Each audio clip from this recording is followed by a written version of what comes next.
You can support In the Past Lane with a donation via Patreon or PayPal. Just go to inthepastlane.com and click on support. Thanks.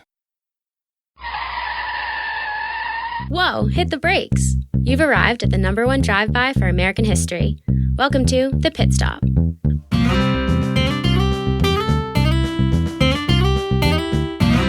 Brought to you by In the Past Lane, the podcast about history and why it matters.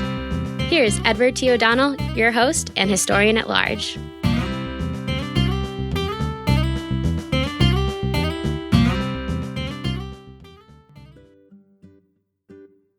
Hi everyone, welcome to The Pit Stop, your Monday morning source for history on the go in just about 5 minutes.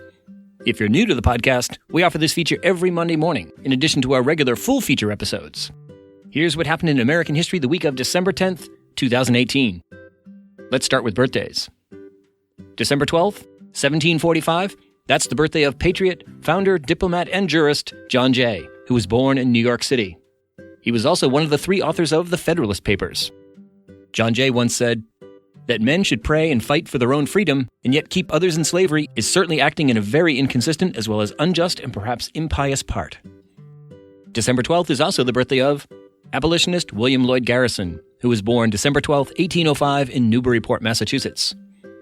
Garrison burst onto the abolition scene in 1831, when he published the first issue of his anti-slavery newspaper, The Liberator.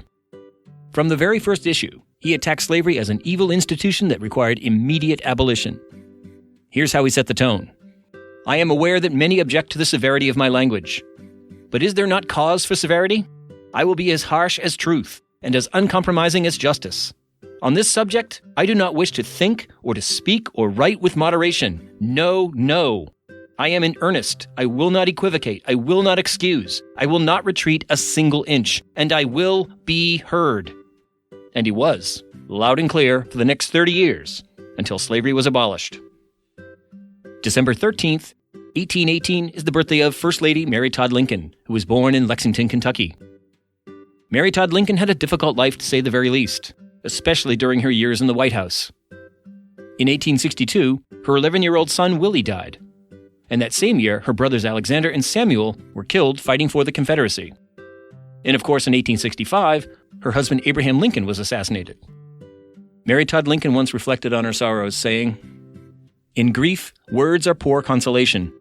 Silence and agonizing tears are all that is left the sufferer."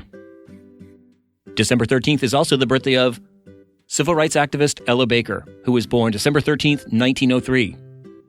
Ella Baker once said of the civil rights struggle, "We are not fighting for the freedom of the Negro alone, but for a larger freedom that encompasses all mankind." December 14th, 1897 is the birthday of Senator Margaret Chase Smith, who served in the U.S. Senate from 1949 to 1973. Margaret Chase Smith also ran for president several times. And if you want to learn more about that, check out In the Past Lane, episode 16. Okay, let's turn to events. December 10th, 1920, President Woodrow Wilson, due to his efforts to craft a lasting peace after World War I, including the establishment of the League of Nations, was awarded the Nobel Peace Prize.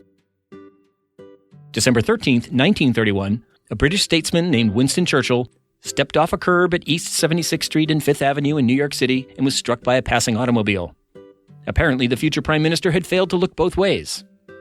Fortunately, his injuries were not life-threatening. But the incident is notable for raising one of the great what-ifs in modern history, given that World War II would break out 8 years later.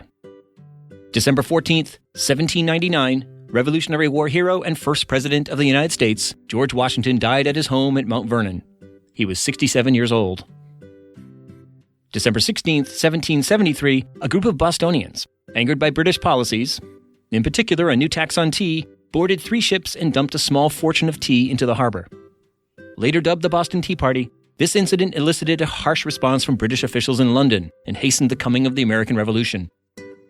Okay, time for the last word. Let's give it to Senator Margaret Chase Smith.